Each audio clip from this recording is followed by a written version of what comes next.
What's going on, guys, in the Works Media? And I got some more Battlefield 3 gameplay for you guys today, and this time it's on the PC because a lot of you guys requested more PC footage, and I can oblige.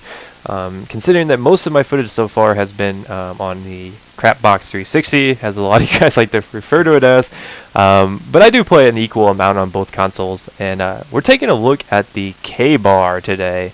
Not to be confused with the gay bar. No, it is the KH-2002. Which is a weapon that you unlock in the co-op mode. You have to get, I think, 120,000 points in co-op, and then you unlock it. It's right after you unlock the revolver, which is a garbage gun. I know some people like it. I hate it. You see that guy get sprayed down for hiding in the bushes. But this weapon right here is amazing. I think it's kind of hilarious that it's called the Khaybar. I'm sure there's plenty of gay bar jokes to go out there with this weapon. But it is a really powerful assault rifle. I do enjoy using it. I think it's probably my favorite one right now. It was worth the grind in the co-op modes. I found that just playing a couple modes over and over until I unlocked it was the best route to go with it. I just played that first mode and just, pwned people with javelins for like an hour, and I finally unlocked it.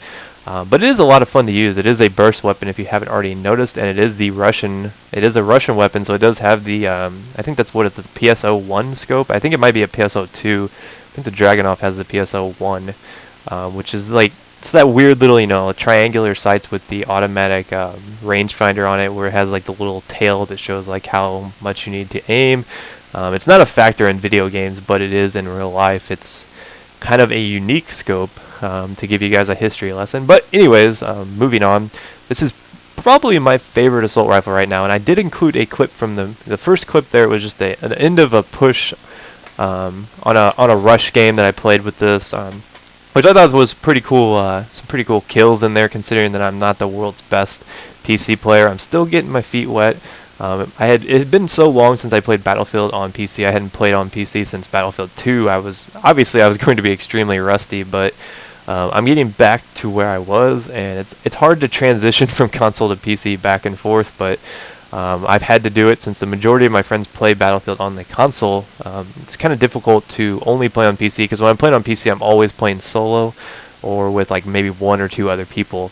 And is it just you guys? I think this chat box is completely ugly. What do you guys think? I just hate it. I wish there was a way to kind of resize that, but unfortunately there is not. So I do not render in 1080 just because it makes the chat box even bigger, especially for YouTube uploads. But that's another story. But the KH is so much fun. The biggest weakness of it I found is just not, getting into like a lot of people, like large masses of people. You're not gonna do well with it. Like, let's say you turn a corner, like I might be doing here in a minute, hint, hint, and you see 4 people laying there on the ground, and your eyes just get so big. And then you start shooting, and you realize that it's going to take more ammo than you have to kill him, because this weapon is just not good at handling crowds of people. As you see me get a nice little double there, as the kill feed wants to contradict me. But it is good for medium to long ranges. I found that this is more usable than the M4 burst. That's honestly personal preference. Oh my God, look at this! 4 people just sitting there, waiting for me to kill them all, and I fail. I only get one of them, but that's all right. We'll move on from this as I end my nice kill streak there. That was an 8 kill streak. Pretty good considering that I suck at this on PC. But this is really good long range weapon. It's a really good medium range weapon. You are going to have to aim high on it to get the headshot multiplier if you want to get the 2-3 burst. You're really only going to get 2 bursts if you're hitting like a main target, because you're doing about 20-25 damage per burst. Or per bullet, so you're looking at 40 damage per burst. So that's really not a one hit, even if you hit him in the head. So it is beneficial to aim higher. You can sometimes get a 2 burst. I tend to get a lot of 2 bursts if I'm aiming high. Like right there, I got a 2 burst on that guy, and he was at full health. So it's really hit or miss on what you do with this weapon. It's really all about your accuracy, and that's why I like it.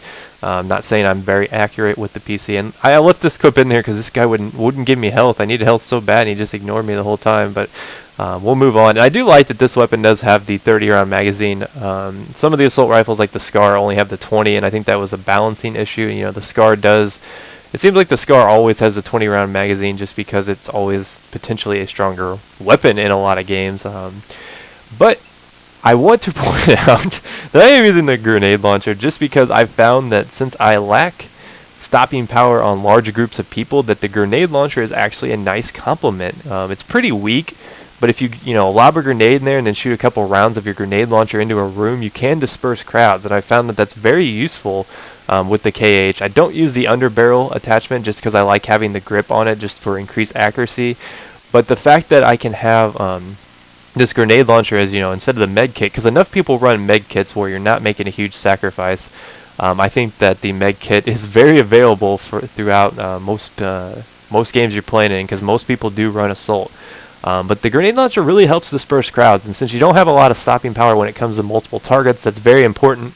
Excuse me, especially as you're trying to push corners, as you see me doing here. A lot in this game in general, just because pushing corners are really important for taking objectives. And I do notice that there's a bunch of people sitting in there, and the first thing I do is get out my nade launcher and just lob a few in there, because it will help you take points. A lot of times you'll lob nades in there and you'll destroy their recon points, their mobile spawn points, which is really, really important. Because people will spawn on each other, and it gets really frustrating if you're trying to take a point. But I don't know, I get a couple assists there, I get a double kill, but this was just a really quick look at this KH. I think it's a really cool weapon. If you haven't taken the time to unlock it in co-op yet, I highly suggest it. It's a lot of fun to use, and I don't know how I didn't get an assist there. Shot that guy twice, he got 2 hit markers, and didn't even get an assist. But it is a fun weapon. It is probably my favorite assault rifle. It's my go-to class. I need to unlock it on the Xbox. I just don't have the patience to go through co-op twice to get this stupid thing, but eventually I will. And I don't know, look forward to some M98 gameplay next, guys. I've been really loving sniping. I'm sure you know that if you've watched my last couple of Battlefield videos. I've been really big on sniping lately, and I'm really excited to show you guys the M98 just because it's such a powerful sniper rifle. It's much different than what we've been accustomed to, because it does do in the high 90s in damage, but that's for another time, and hopefully you enjoyed this quick little look at the KH 2002 as this guy tricks me and kills me, but I'll see you guys next time. Peace.